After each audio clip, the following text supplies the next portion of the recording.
माढा आणि सोलापूरची निवडणूक कठीण झाल्याची कबुली भाजपचे नेते चंद्रकांत पाटील यांनी दिली आहे। शरद पवार यांनी केलेल्या व्यूहरचनेमुळे भाजप आतापासूनच पराभूतांच्या मानसिकतेत गेलाय की काय अशी चर्चा आहे।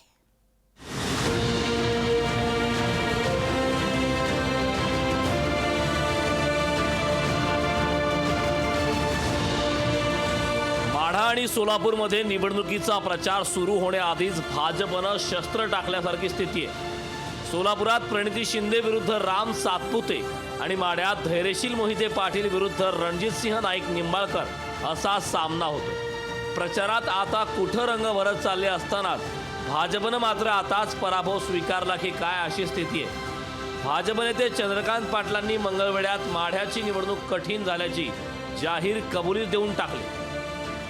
निवडणूक सोलापूरची इतकी कठीण नाहीये, माढ्याची थोडीशी कठीण नव्हती, ती कठीण केली गेलेली आहे। तर मी तुला एक सांगतो, आज प्रभू रामचंद्राच्या रामनवमीच्या निमित्ताने तुम्हाला सांगतो की हे कार्य ईश्वरिक आहे आणि ईश्वराला त्याची काळजी आहे, तो त्याचा बॅलन्स करत असतो। चंद्रकांत पाटलांच्या या वक्तव्याने राष्ट्रवादी शरद पवार पक्षाला आकाशच ठेंगणं झालंय। आता तर 2 मतदारसंघाचा भाजपला अंदाज आलाय। येत्या दिवसात 48 मतदारसंघातही असाच अंदाज येईल असा टोला राष्ट्रवादी शरद पवार पक्षानं लगावला। माढ्यामध्ये भारतीय जनता पार्टीचा अहंकार गाडायची सुरुवात ही माढ्यातून झाली। धैर्यशील भैया मोहिते हे प्रचंड मताने विजयी होतीलच, पण आता चंद्रकांत दादा तुम्हाला फक्त माढ्याचा अंदाज आलाय। हळूहळू तुम्हाला महाराष्ट्रातल्या 48 जागेचा अंदाज येईल आणि महाराष्ट्राची जनता ही 4 जूनला तुम्हाला दाखवून देईल की तुम्ही कितीही गद्दारांना सोबत घेतलं, कितीही ईडी सीबीआयचा पैशाचा वापर केला, तरी ही महाराष्ट्रातली स्वाभिमानी जनता ही दिल्ली समोर झुकली नाही आणि कदापिही झुकणार नाही।